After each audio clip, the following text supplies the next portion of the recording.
Welcome everyone to this workshop where today we're going to be talking about strategies to help you refill your cup, rest and rejuvenate when you are overflowing and time poor.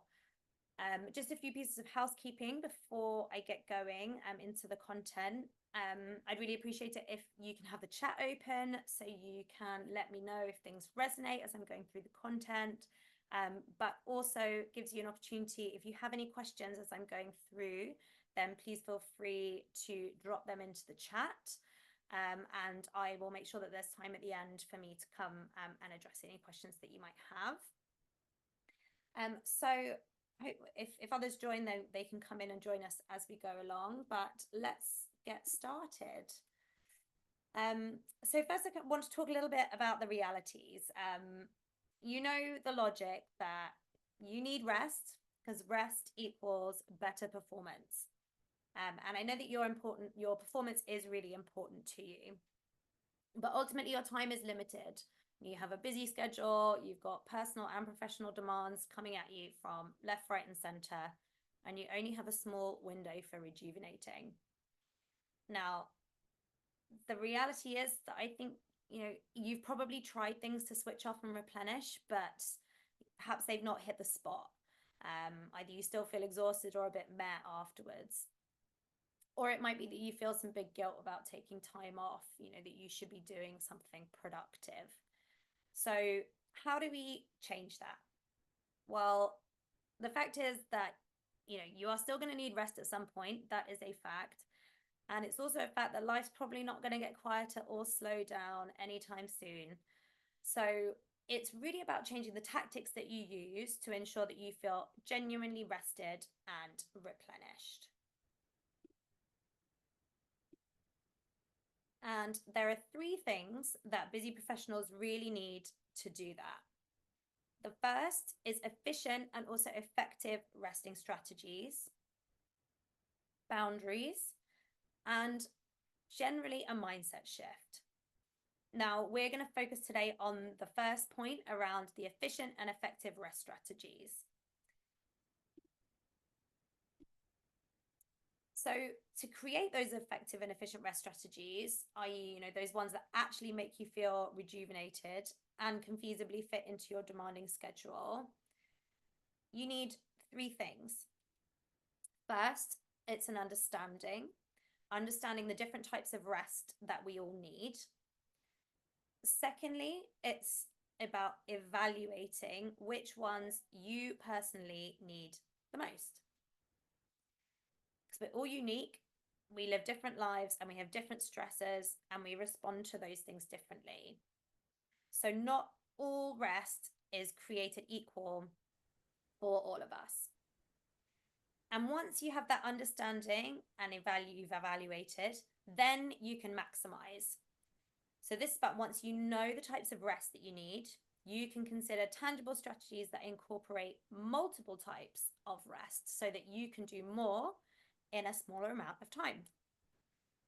So this is the kind of what I call the three-step model for effective and efficient rest strategies: understanding, evaluating, and then maximizing.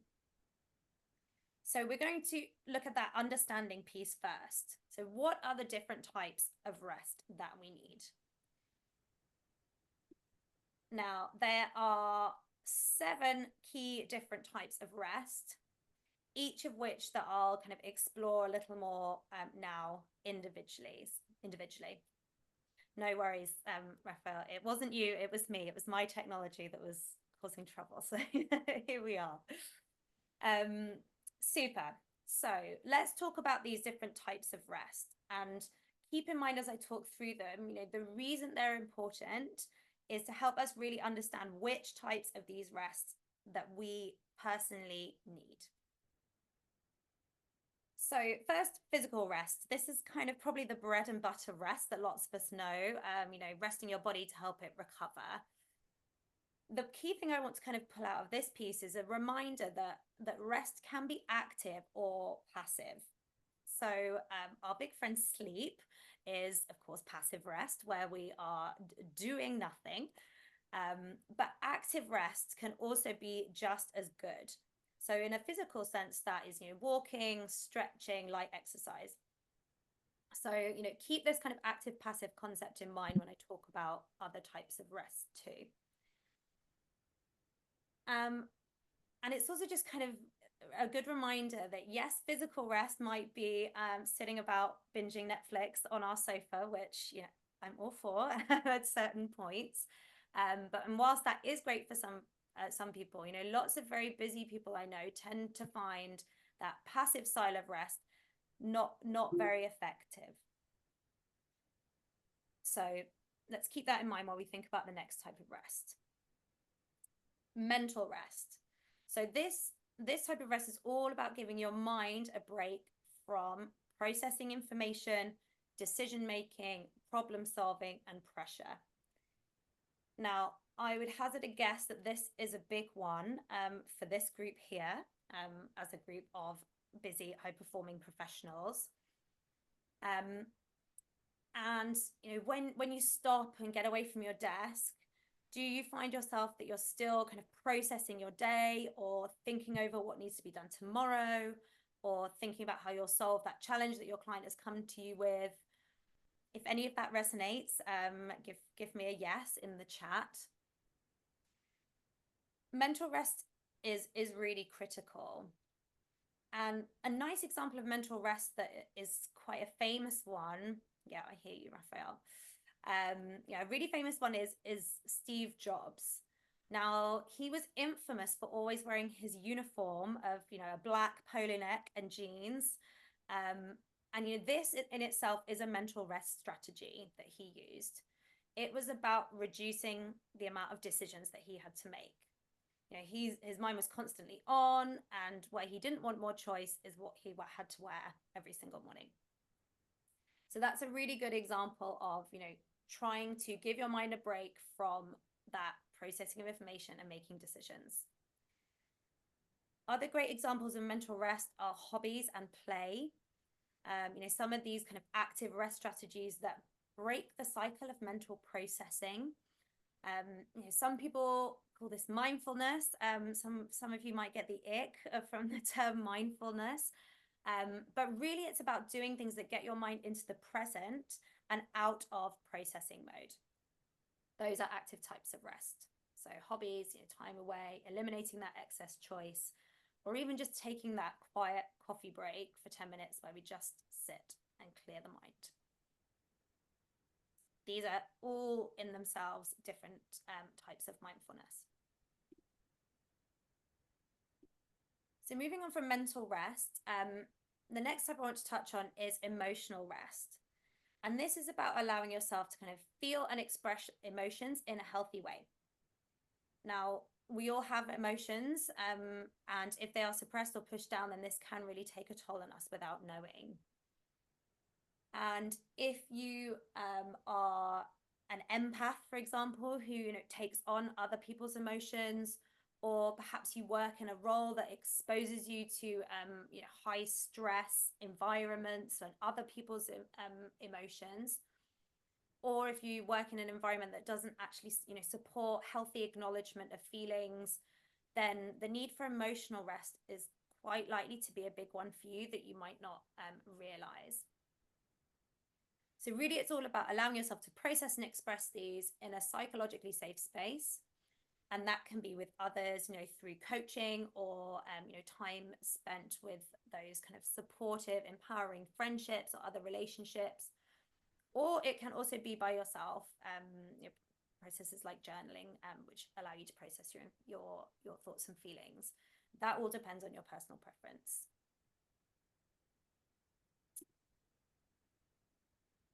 Sensory rest. Now, we all know that our current world is full of devices.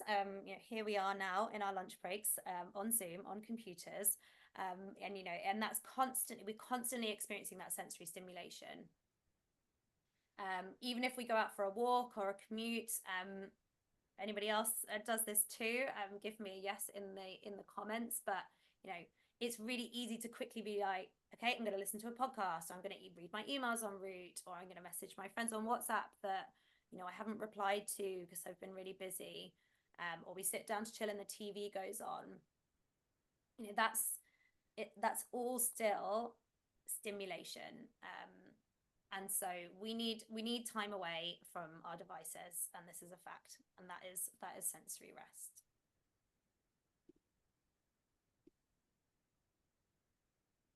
Now, creative rest. This is an interesting one for me because, we often feel like we need to constantly be producing or creating output.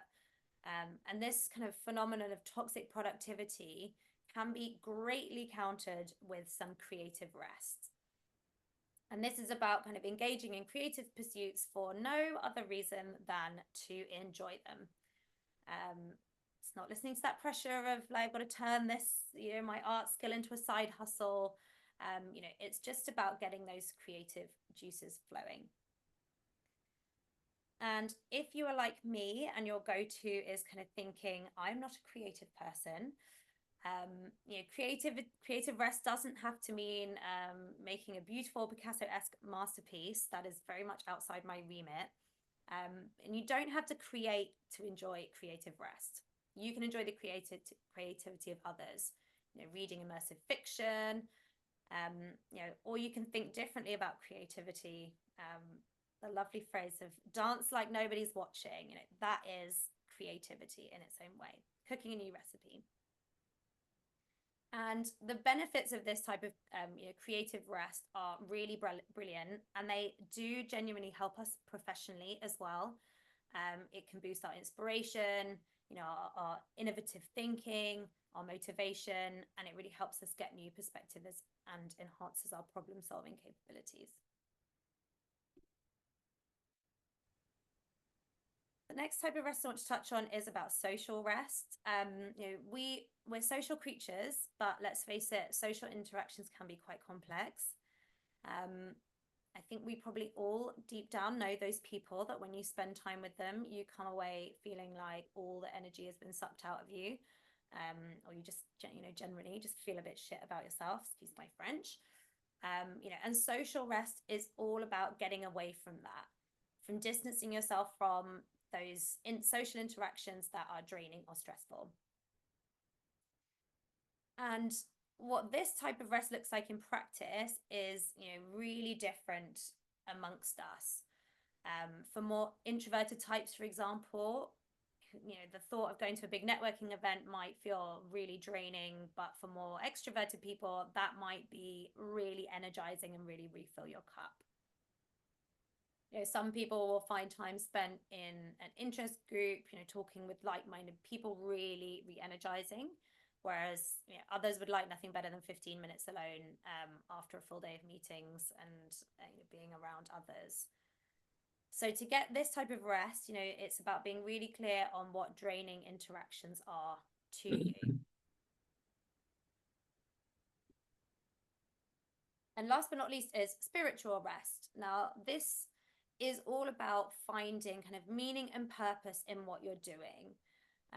In the hustle and bustle of the daily grind, it is really easy to kind of lose sight or feel like you get to a point where like, what is the point behind what I'm doing? So spiritual rest is about finding that connection and some kind of meaning that is greater than the day to day.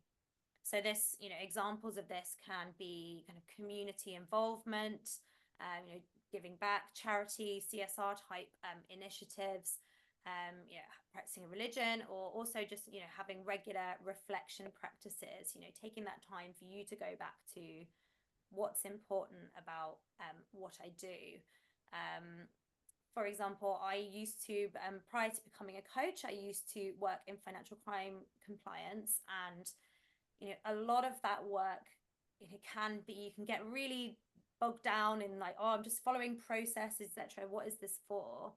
But actually a good part of kind of spiritual rest in that piece for me was stepping back and saying, actually, this is for a bigger purpose. Like, I am here to try and help catch criminals and, prevent regular people from being exploited.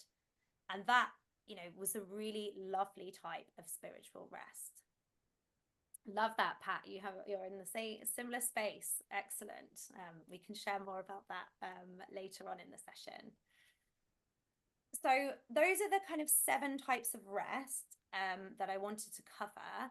And that is really step 1 of the how do we make efficient and effective rest strategies, is understanding those different types of rest.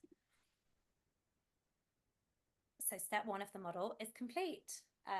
Now it's about evaluating. And this is asking those kind of big questions. You know, what is it actually that is really draining my energy? So when you look at your day to day and you're like, I am exhausted, it's just taking that time to think about what is it really that has made me feel exhausted? Is it that mental decision making, problem solving, lots of that? Is it that you've been around a lot of socially draining interactions, that really demanding boss or client, or not being around your particular teammates that like really boost your energy? And so it's getting very specific about what is draining the energy, and also knowing in mind that we're busy professionals, we have limited time, thinking about which of those things is draining you the most, so ranking them. Once you're very clear on that, that is when you can really counteract them with complementary rest types. So for example, it might be that this month, you're planning a huge project which involves loads of meetings with difficult stakeholders to get their buy-in. You're troubleshooting lots of issues. You're spending a lot of hours behind your screen to get that project plan in. Here, what you're likely to need is some of that mental, sensory, and social rest. Or it might be, on another month that actually you're juggling a really difficult personal relationship alongside big work deliverables. And here what you might need is more emotional, social, and mental rest, along with that spiritual rest to kind of reconnect to what's important to you. So this evaluation piece is getting very specific. What is draining my energy? What is doing so the most? And what specific rest is going to counteract that stimuli? If you ask yourself these evaluation questions, you really get to the crux of what you need so that you can fit it into the limited time that you have, and it will have the biggest impact on rejuvenating you. Then we can go into maximize mode. So this is where your kind of strategic professional mindset comes in.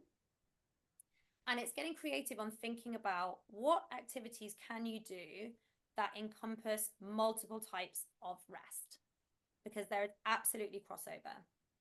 So, speaking to a coach once a week, for example, this is one activity, but this is an hour where you can process your emotions in a supportive, encouraging environment.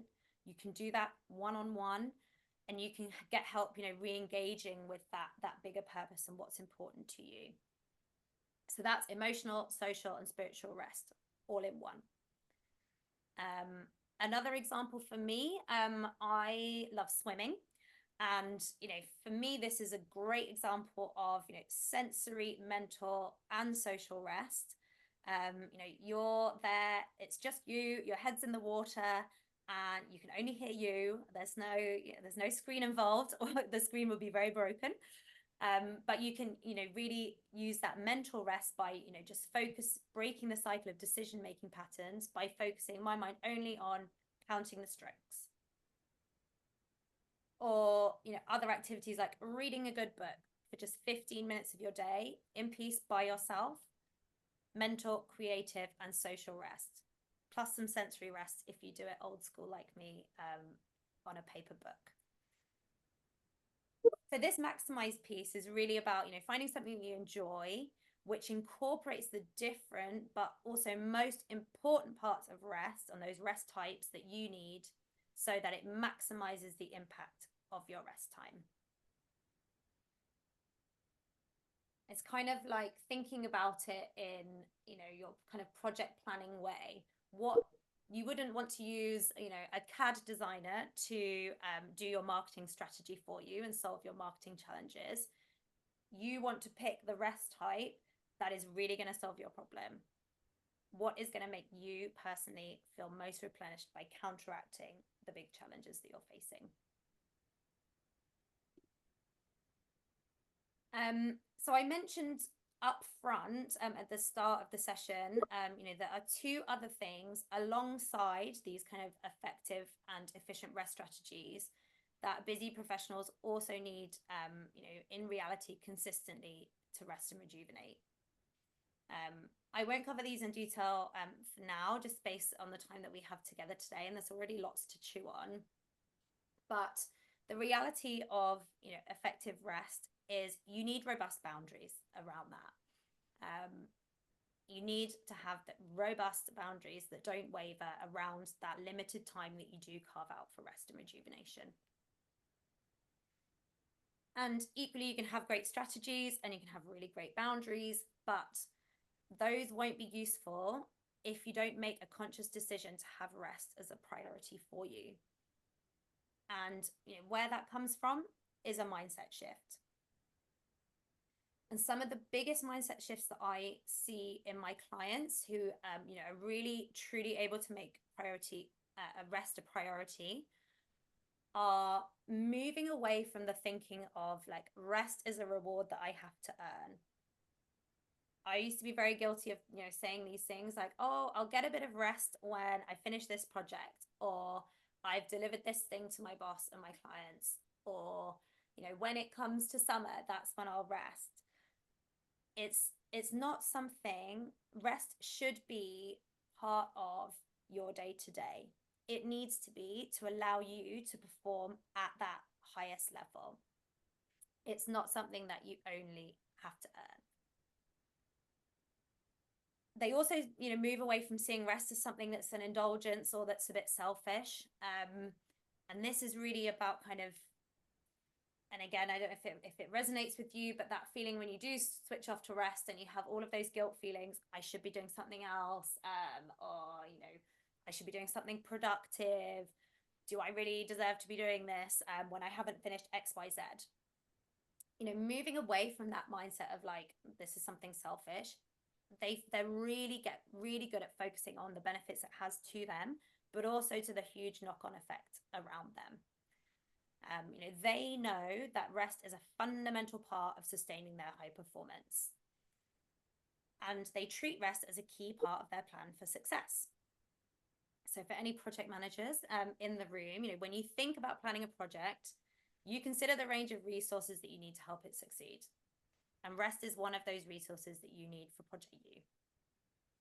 You then manage it like you would any project resource. You set goals for your rest and you stick to them like you would with other professional goals. You schedule it into the project plan. You're intentional about how you use that resource and when you need to use it. So again, using that CAD design specialist to create your marketing strategy, you wouldn't do that. You use the right rest resource to tackle it where you need it in that overall project plan. And that can change over time. You check in with your progress, regularly reflecting on what's working, what could be improved, and what impact that taking more rest and taking more effective rest, what's the impact that that's having on progress towards your higher sustained performance. And then celebrating the accomplishment, and accomplishing good rest as you would any other accomplishment. It is an accomplishment to fit it in amongst everything. Achieving amazing goals and doing so, whilst it feels good, is definitely something to be celebrated. So that is, there's a lot in that boundaries piece. That's a whole workshop in itself that I've done previously. So do reach out if you want to talk about that, or I can send you the replay. And that mindset shift is also a big piece that takes some work. But really, what I want you to take away from this session today is, first up, really thinking about that 3-step model to efficient and effective rest strategies. So you've done the understanding, you understand the different types of rest now. So it's about moving on and evaluating and maximizing for yourself. And then also, keeping in mind that in order to have really great rest, you need some boundaries and perhaps a mindset shift too.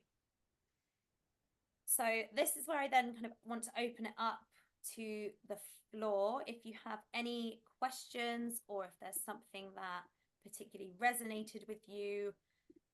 I'd love to hear.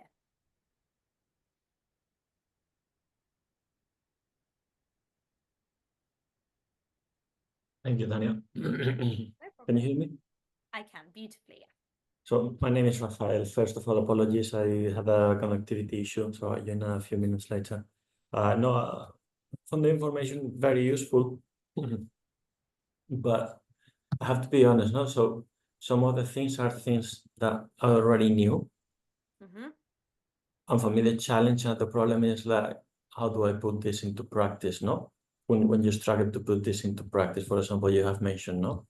Being away of devices, no? Put the phone away, these kind of things that I think, we know that, but then you really struggle, no? Sometimes to do it, and you keep this, I don't know if it's a dopamine addiction or I don't know what it is. And even if you try, you fail, no? Or for example, resting, no? Where we all know the importance of taking some time off and, disconnect and switch off. But then when you're on this loop of having to deliver a lot of work at the high pressure, it's really difficult, no, to put this into practice, no. So what techniques? So I don't know what's the trick to put this into practice, no. That's the challenge for me at least, no. Yeah, absolutely. I hear you. And thank you for your honesty and openness about that. For me, the biggest thing there is it's about that mindset shift piece. And again, I'll be honest, that doesn't happen overnight and it's very difficult. But it's about kind of stopping yourself at that moment where you're like, I know I should be switching off here. I know I should be putting my device over here. Is getting really like, what is it that is stopping me? What is that? Yeah. And that's very different for different people. And again, if I'm honest, that's where I spend a lot of time working with clients, is on understanding that. What is it that's preventing you from doing that? So, if I use myself as an example there, for me, I used to be, I would get so annoyed with people being like, you need to sleep, you need to exercise, I'm like, I know all of those things. But in that moment, it was like, what is preventing me from doing that? Now, the high level answer is I have loads of stuff on. I have so many demands, etc., etc. But actually, then when you kind of get underneath that, for me personally, it was actually, if I don't deliver or I'm not available all the time, my team will think I don't care. My clients will think I'm not dedicated to them. Though that was fundamentally what was driving my need to remain and be switched on. And so then it was about doing some deeper work to understand, how do I shift that mindset to know that I still provide them lots of value and I am still committed and I am still dedicated to them if I turn my phone off for half an hour to do what I need to do for me. And that's a little bit about that shift of saying,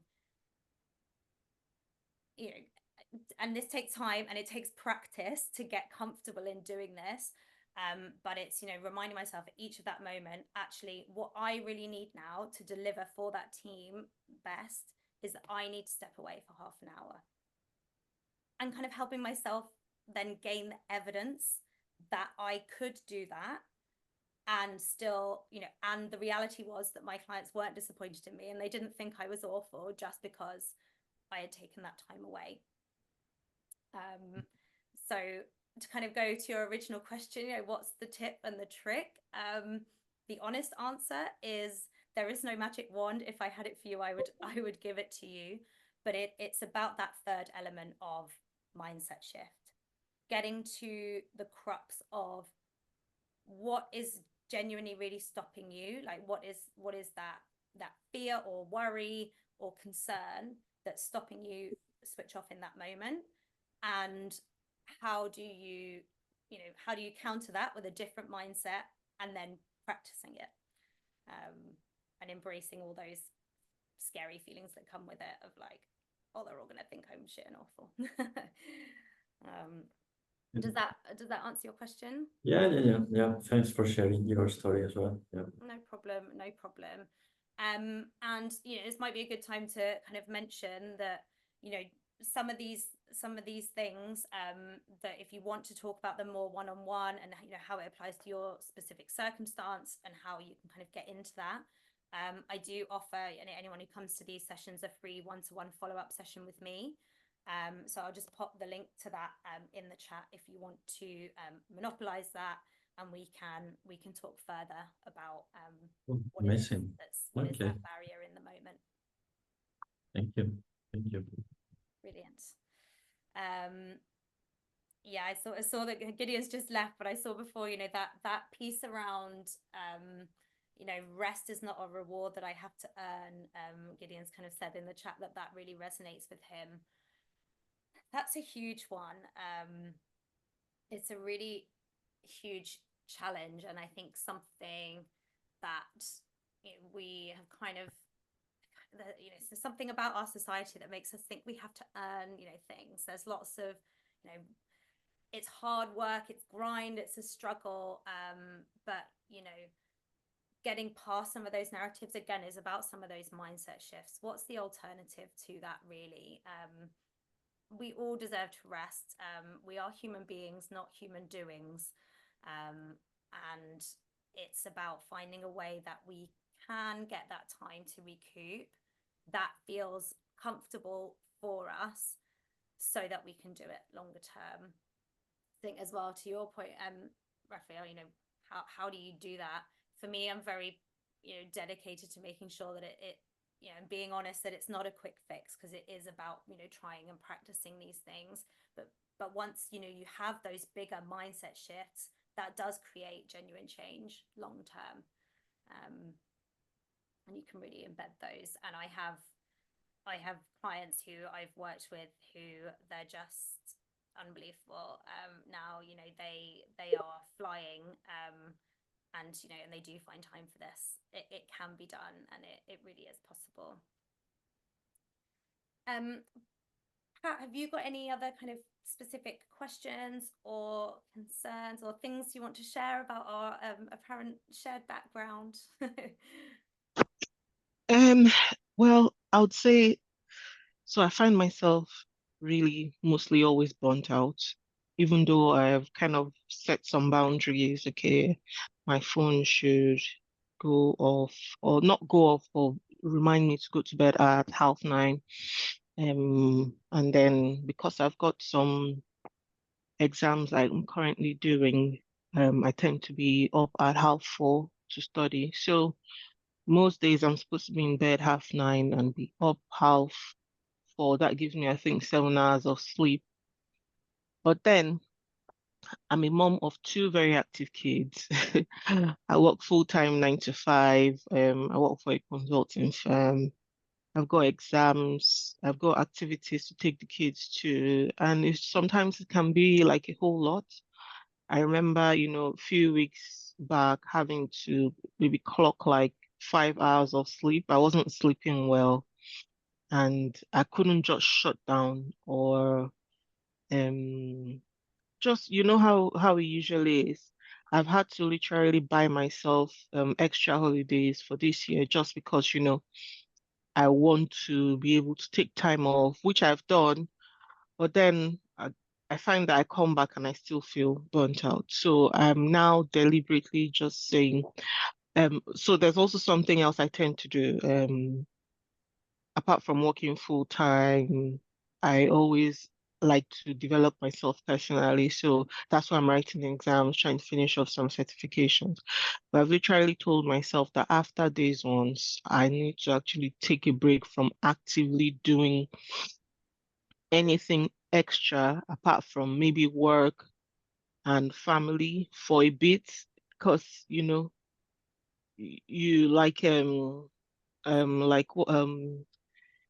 Gideon said about rest is not a reward I have to earn. I really don't have to have a reason to want to rest, I really should just be resting. Because the thing is, everyone else in the house rests.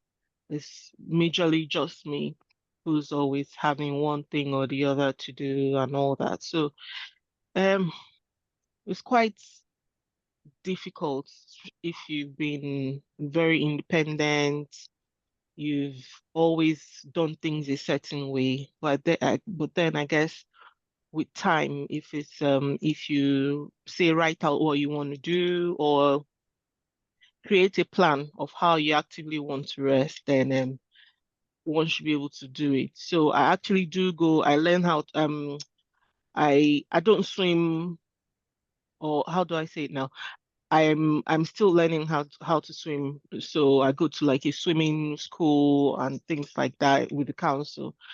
I usually go on Mondays. I was very dedicated to it, and then all of a sudden, different things came up. But I've just said to myself, you know what, when we resume next week again, I don't care what's going on, what is happening, I will definitely resume doing it because I take time to take my kids to swimming, to dance, football, everything else. But I don't do it for myself. And I keep saying to myself, if I don't look after myself, everyone else won't be happy. They get the not so great side of me, the grumpy part of me, which I really don't want, the part of me that's not as productive as I should be, the part of me that is always distracted and not focused. So I try my best. I'll try my best to go back to my previous plan. It's a marathon, not a sprint. I know I'll get there sometime. I don't know when, but every time I fail, I go back. I'll go back to it. And like you said, working in fin crime, I did have a case of, you know, not trying to catch someone. I work in second line, and then I noticed something was a bit off with a client that I'd reviewed. And you know what? I'd stopped work for like a whole 1 week. I kept thinking about that client and I was like, there's just something off. And since you've worked in fin crime, you will know that most of the time when your intuition tells you that there's something wrong, there's always something wrong. And finally, there was actually something wrong. I had to get it up to the MLR, but we finally disengaged the client. That's just to show that sometimes, you really need to just stop. Even I know that was a good thing, it was a good cause, but then I needed to look after myself. I needed to stop thinking about work when it was rest time and all that. Well, firstly, I want to give you some big kudos for you've got beautiful self-awareness there, when you talk about that, deep down, if you get that rest, people will get the best version of you. That's what this is about. I know that you know that. I also hear you that it is also an added challenge being a parent. I have a young 19-month-old terror toddler as well. So I hear you that, around, fitting in everything around that, your responsibilities as a parent is also hard work. But what I would kind of encourage you to do at this point is, yes, getting good sleep is absolutely important. I am not going to say that it's not, but it's also thinking about, are there other types of rest that, it might be useful to think about too. So that piece around mental rest, that switching off from problem solving, decision making, etc. I know as a parent that even if you're not working, you're still decision making and problem solving for where do the kids need to be tomorrow, what do they need, do they need their swimming kit, do they need their packed lunch, where do they need to be, how am I going to get them there, how am I going to do that around work. That in itself is exhausting and so does require some mental rest. Also, if you are in a close family unit, we love our families dearly, but again, sometimes that can be that you don't have a lot of time to yourself. So sometimes that social rest piece of just having a little bit of time, 10 minutes, 15 minutes, whatever it is, to mean that you can rest and recharge. is just thinking about, in that really limited time that you do have, are there other types of rest that you also need alongside the sleep and physical rest? The fact that you're studying too, that takes a lot of mental rest. So I'd encourage you to think about if there are any small things that can help you in that space. But also, I'd love you to recognize some more of those wins. You know, that story you've just told me about, you know, following your intuition and your gut, that is a fundamental part of your role. And so it is really important. And the way that you continue to have that great, you know, decision-making capability and that intuition is to allow yourself some downtime. As I said to Raphael, it's not easy. Like if it was easy, everyone would be doing it.